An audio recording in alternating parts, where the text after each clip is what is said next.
So my name is Matt Scholder. I circumnavigated the globe thanks to the Circumnavigators Club Foundation in the summer of 2003. And my topic was exploring differing energy strategies amongst various consuming and energy consuming and energy producing countries. I was sponsored by the Washington, D.C. chapter as a Georgetown University student. So on my circumnavigation, I visited Sao Tome and Principe off the coast of West Africa. It was my first stop. Then I visited Norway, Russia, India, South Korea, and Japan. I was supposed to go to China, but so I stopped in China, but I wasn't allowed to leave the airport because that was when SARS was happening. And then now that we've lived through COVID-19, I have a whole new appreciation for what that was like. At the time, I thought it was an unnecessary precaution, and now I have a newfound appreciation for the conservatism of the club to not have me go to China. And so I wasn't unfortunately able to make it there, but a fabulous itinerary nevertheless. Yeah, so the first stop on my circumnavigation was Sao Tome and Principe.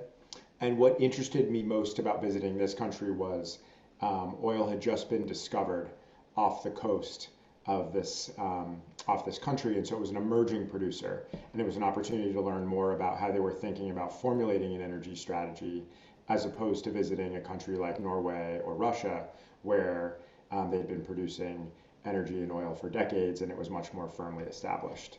And the stop on the trip was very eye-opening because I was, it's quite something to go from New Mexico, which is where I was from, travel for 48 straight hours, and end up in West Africa. And it was my first time in Africa. And I think the two things, a few things that were pretty special about it. The first was, prior to going, I was able to get in touch with a Foreign Service officer who was very close with a number of people on the ground in Sao Tome and Principe, and she very kindly helped me set up meetings with various people, and one of those was actually with the president of the country, which was sort of an incredible experience. I was staying at this hotel where all the expats stayed, and at some point during my stay, I had an appointment, and I just put on a suit and tie, left, walked over to the presidential palace. There wasn't any security, and told him I was there to meet President Fadik, and I was brought to a waiting room, and then all of a sudden, two doors opened, and he came in, and we had about an hour together, just talking about how he thought this discovery of energy, of an oil resource, might change his country for the better, his hopes and aspirations. And it was just an incredible learning experience and quite an honor for a 21-year-old kid to have sort of an hour with the president of a foreign country. The first thing that jumps out when I think about contrasts between Norway and Sao Tome and Principe is Sao Tome was on the equator. It was my first time going anywhere on the equator, so the sun set right at 6. And I also, because there weren't youth hostels, the only thing that was available, the only sort of accommodation was for expats, and it was a pretty expensive hotel. So I used a good chunk of my budget to stay at this quite nice hotel. And then I switched over to youth hostels as soon as I got to Norway. And the youth hostel where I stayed was perfectly fine, but didn't have any lights, or didn't have any blinds on the windows. And so I remember waking up at 3 in the morning and thinking it was noon because the sun was so bright, shining right in my eye, and it was only 3 in the morning. I felt so exhausted. So the first thing that jumped out, just culturally, the other thing I mentioned is in Sao Tome and Principe, it was a very poor country. I was able to, tour it, and I saw people growing cocoa beans, and sort of it's an agricultural-based economy. And then in Norway, it's rare to see a homeless person or to see any type of poverty whatsoever, being an advanced, developed country. But also in Norway, I was able to secure a really interesting meeting with the Norwegian energy minister. And that was thanks to the governor of my own state, New Mexico, Governor Bill Richardson, when he found, who was a former energy secretary of the United States. I wrote to him, and when he found out I won this grant, he invited me to come meet with him at the state capitol before I left. And he had one of his aides reach out to the Norwegian energy minister. And because the meeting was arranged at such a high level, when I got there, it was not only the energy minister, but six of his deputies sitting around a conference table there to meet me. So I think I was a little out of my league, and I'm not sure my questions were as robust as they were potentially expecting, given that the former Energy Secretary of the United States reached out to them and asked them to meet with me. But nevertheless, I did my best and learned a lot about how Norway had used their tremendous bounty in energy and oil to sort of set up an endowment for the entire country, and it's one of the largest sovereign wealth funds in the world, and was able to sort of learn more about the way in which oil fostered that country's development, from what was once a poorer country that was relying on fishing to now one of the wealthiest countries in the world. So Russia was eye-opening. When I think about comparing Russia versus Norway versus Sao Tome, what made Russia eye-opening was as soon as I landed, I was just waiting, trying to figure out how I was going to get from the airport to the youth hostel was where I was staying without spending too much money. And several police officers came up to me and asked me for my passport. And I think they thought, because I was just standing at the airport waiting, that I was somewhat suspicious. And so immediately it was just very, a very eye-opening, disconcerting experience to feel like at any moment I could get arrested. So it was just an immediate, that was my welcome. And then just the airport, the ride from the airport, seeing all the Soviet architecture and sort of the heaviness of that architecture, and it just felt like I was back in the Cold War, watching the scenery. In Russia, I had not as good of luck as I did in Sao Tome and Norway in terms of meeting high-level officials. I was able to secure a meeting at the U.S. Embassy, which was quite interesting. And so I met the deputy head of mission there, and was able to learn, quite a bit from him on our U.S.-Russian relations. But it was a country that was more closed off to me as a student relative to the other two I visited. And but I enjoyed, going to St. Petersburg and seeing a lot of art and culture and just walking around and absorbing as much of the Russian culture as I could. So when I got to India, I guess the first thing that happened on a personal level, now that I'm reminiscing a little bit about my circumnavigation, it seems like the initial arrival can be quite a shock in any of these countries as a person traveling alone at 21 years old. And what happened to me in India, the shock was on the flight there. I was, eating whatever Indian Air served to me, and all of a sudden I felt my lips started to swell up. And then I was sitting in a window seat, and it was night, so I could see my reflection in the window, and I noticed, wow, my lip isn't just swollen, it's out there. And so I arrived, and fortunately I didn't go into anaphylactic shock, but I was having a pretty significant allergic reaction to something that I had eaten on the airplane. And I'd arranged for transportation via the youth hostel where I was staying, and the gentleman who picked me up saw me and just said, that's going to require immediate medical attention. And I had no idea. And so, we drove right from the airport, which was, again, a very eye-opening experience, seeing elephants and cows and all these animals in the streets, just very different than anything I'd ever seen before. And we went to a doctor who was very nice, and she just very simply prescribed me some Allegra.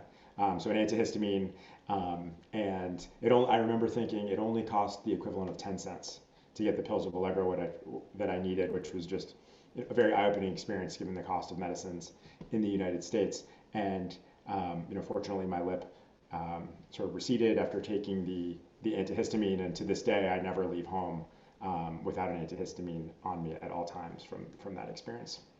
And then when it came to researching energy-related things, I didn't have as good of luck. It was somewhat similar to Russia. I wasn't necessarily able to meet any senior Indian officials, but I was able to enter kind of an energy-related resource, like a library at the Energy Ministry, where they gave me access to, and so I was able to pull a lot of documents and get a lot of material to sort of learn more about the history of the Indian energy policy. Yeah, one of the other things, just personally, I was able to do while I was in India is hire a driver, because it was not that expensive, to take me from Delhi to Agra to Jaipur, and we drove around together, and I got to see some of the Indian countryside, which was very beautiful. In South Korea, it was back to skyscrapers and modern industrial society. So I remember having really fast internet at the youth hostel where I was staying, making a ton of friends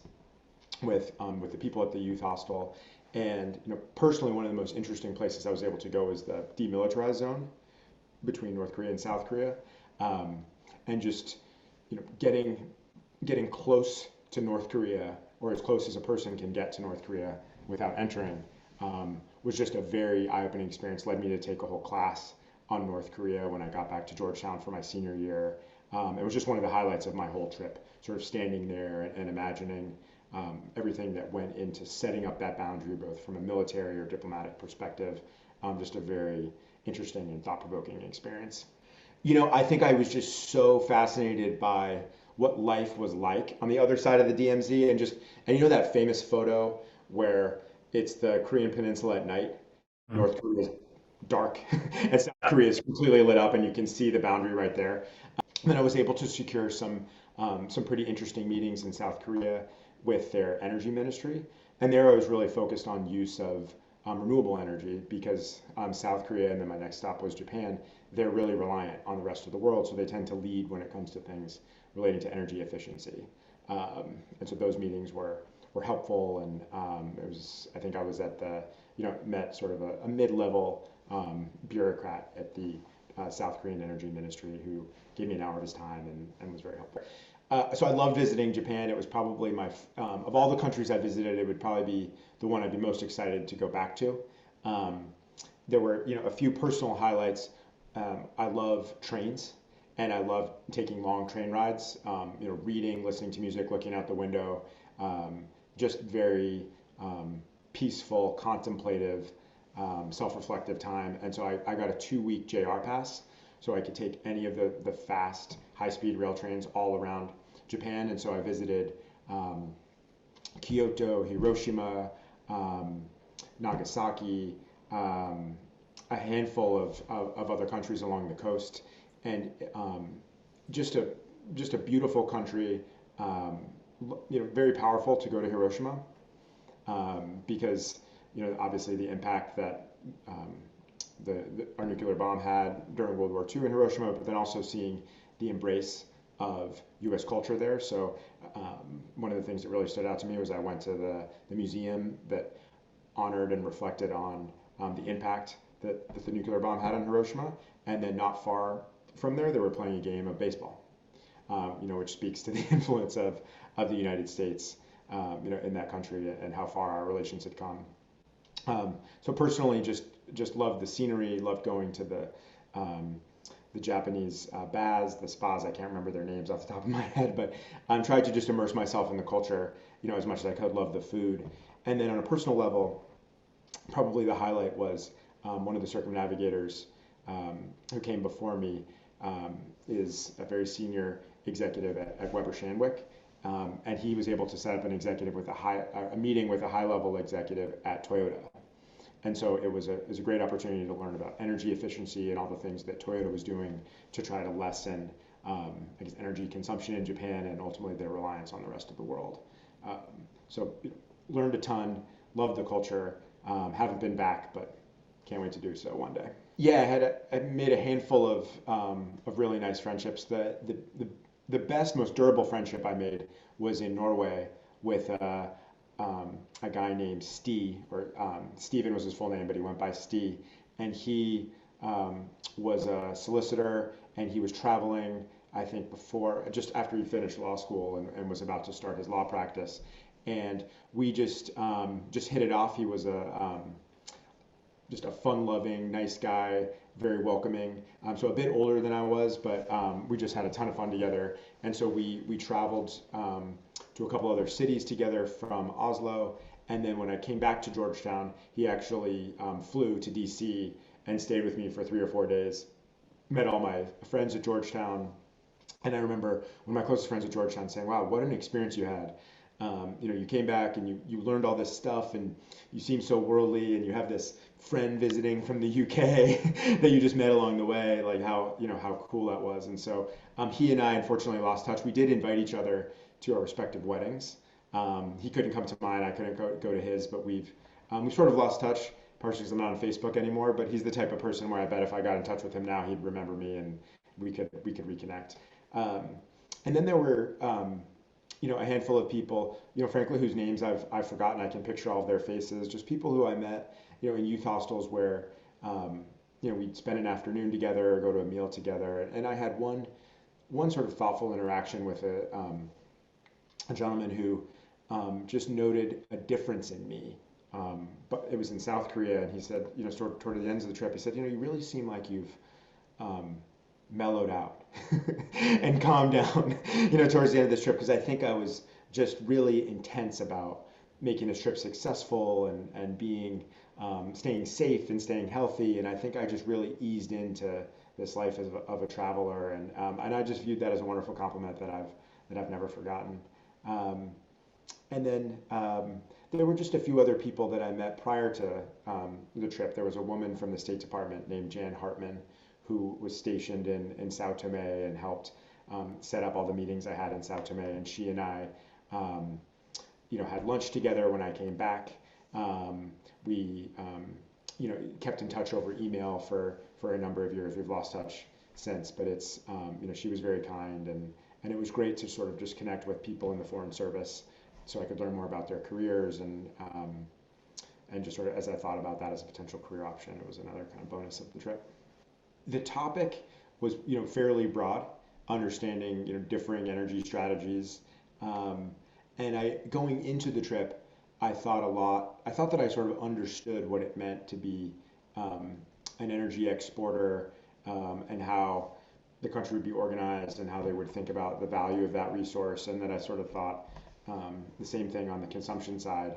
But I think when you actually get to know people that are making decisions and and really implementing policy, you realize that it's much more complex than perhaps you originally thought. Like for example, in Sao Tome, there were just because the energy resource oil had just been discovered off the coast of the country. They were just in such an early planning phase that I sort of imagined it was going to be like the Wild West, and they were going to start production right away. And as far as I know, like even to this day, there hasn't been much energy exploration off the coast there. And so it's just how long those projects take, how slow moving energy transitions can be. And those were a few of the things that I think I had a much better appreciation for after the trip ended.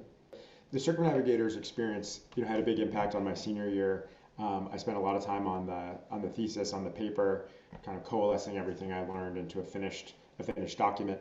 And I was trying to find ways in which to enter the energy industry because I had spent so much time learning about the energy business as a lead up to this trip and during the trip. And so I ended up, spending a lot of time academically focused on it through the paper, and then also professionally, trying to use the same networking skills I developed when I was planning for the trip.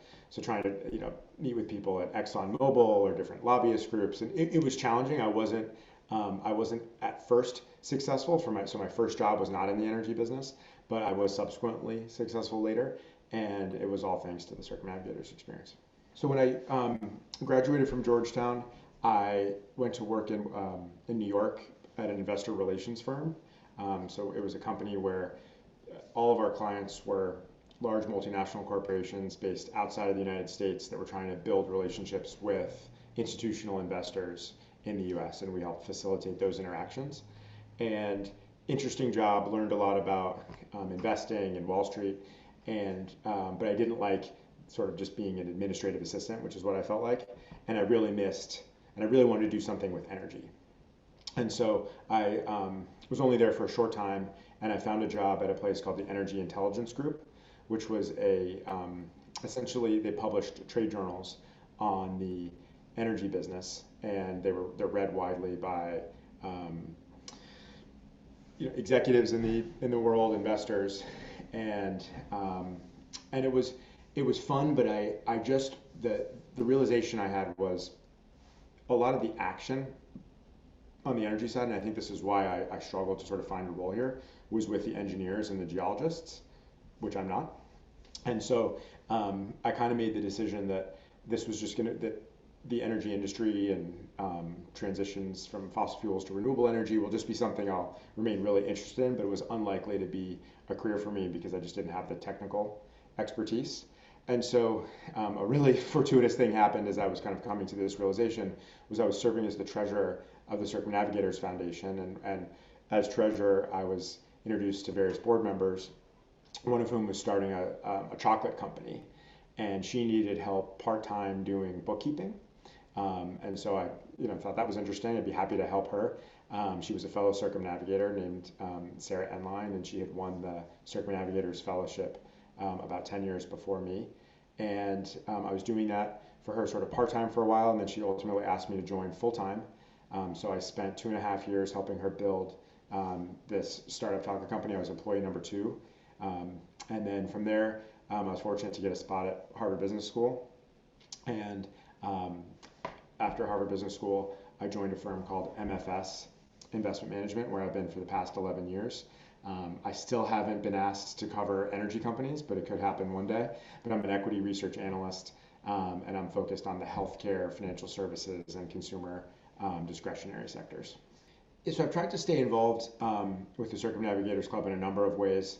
I've been fortunate to serve on the board of the foundation for, I think 15 plus years at this point.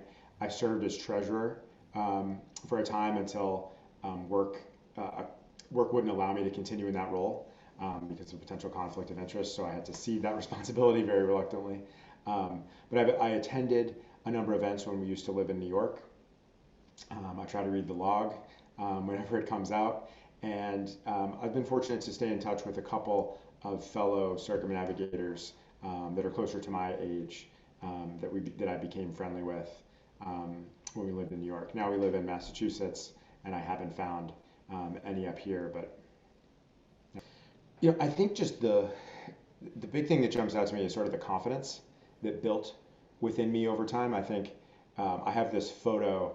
So I'm an only child. I was raised by I'm an only child raised by a single mother. So I'm pretty close to my mom, and she drove me to the airport and picked me up. And she was obviously a little nervous about her one and only child, going off around the world by himself. And we have this photo of the two of us, at 5 a.m. or whatever it was in the Albuquerque airport, and we both look a little ashen, a little nervous as I'm heading off on this trip. And then we took another photo when I arrived home. And I just look so full of life and energy, and my mom looks very relieved to have me home.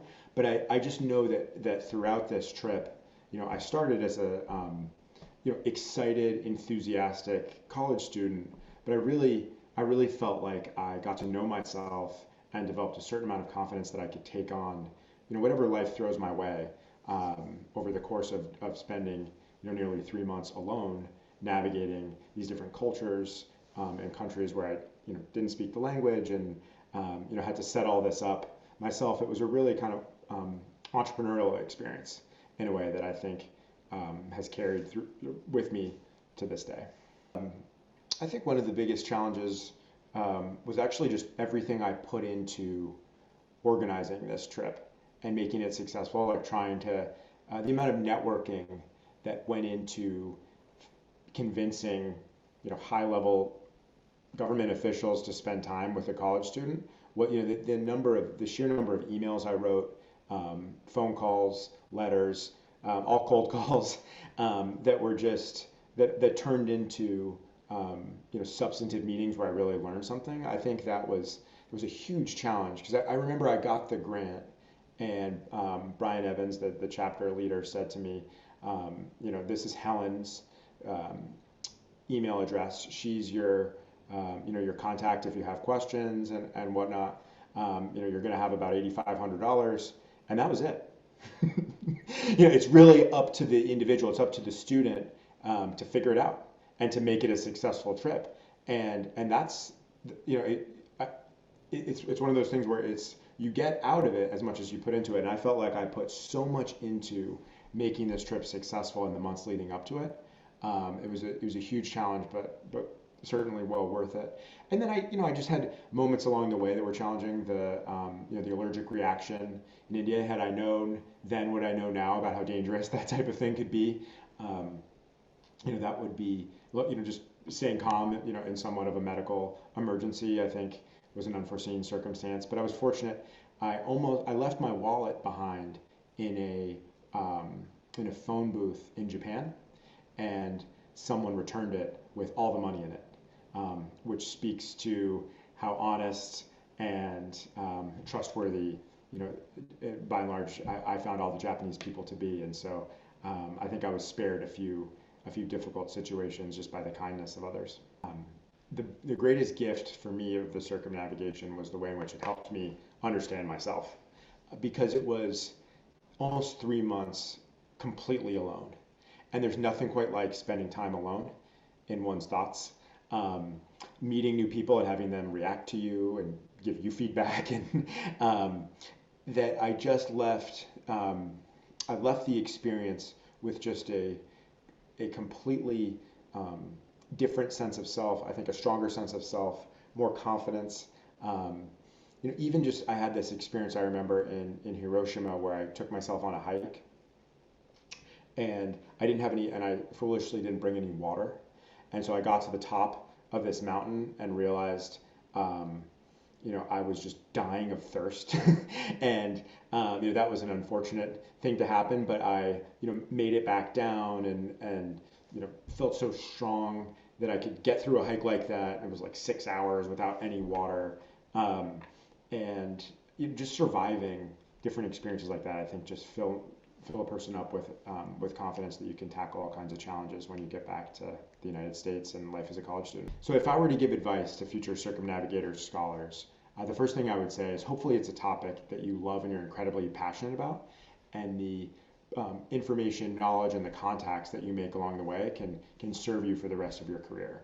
I think had I decided to join the Foreign Service or ultimately been in the energy industry, I have no doubt that I would have continue to stay in touch with a number of the people I met along the way, and it would have been an incredible foundation. So my career took a pivot, but that was just the way life goes. But if it ends up being something that you make it turn into a career, it can be an incredible platform to launch a person's career. And the second piece of advice I would give to any future scholar is put almost as much time into planning the trip and making it successful before you leave as you would, hours on the trip.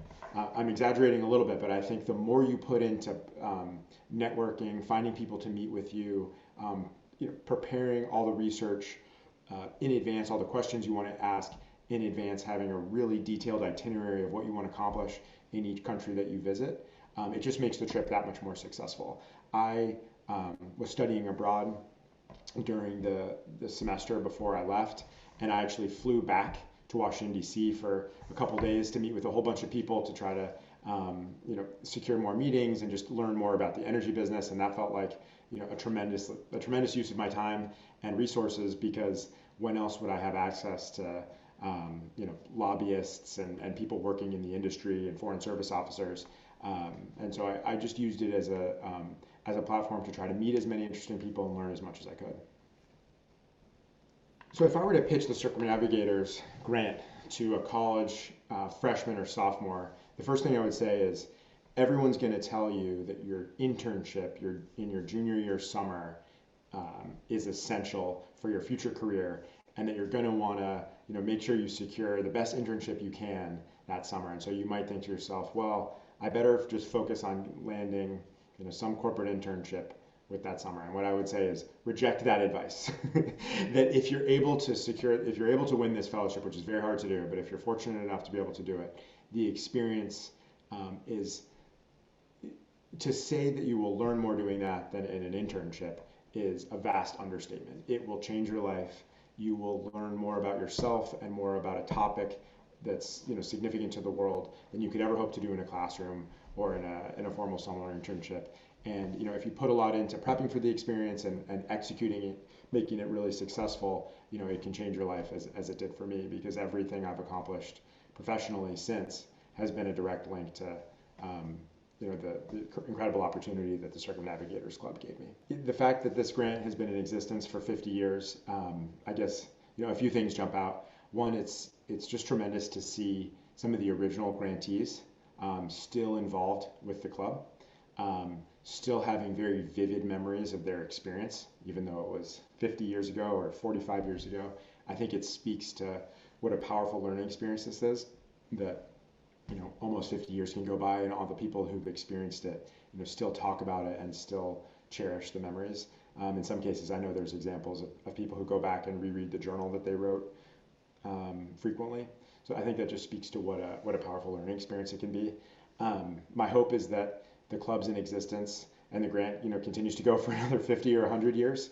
And then I'm also just, I think the club and the foundation should just be incredibly proud that there's, hundreds of people, of students out there that have had their life changed by this incredible gift. And it's a truly unique experience. Anyone can get a job, anyone, an internship, anyone can travel on their own. But there's only a unique moment in time when you're, a college student and you're passionate about a project and the world sort of opens up to you because you're a college student and people want to embrace you. And it's just an incredible learning experience. And I think the club should be very proud of the gift they've given to the hundreds of students out there that have benefited from it.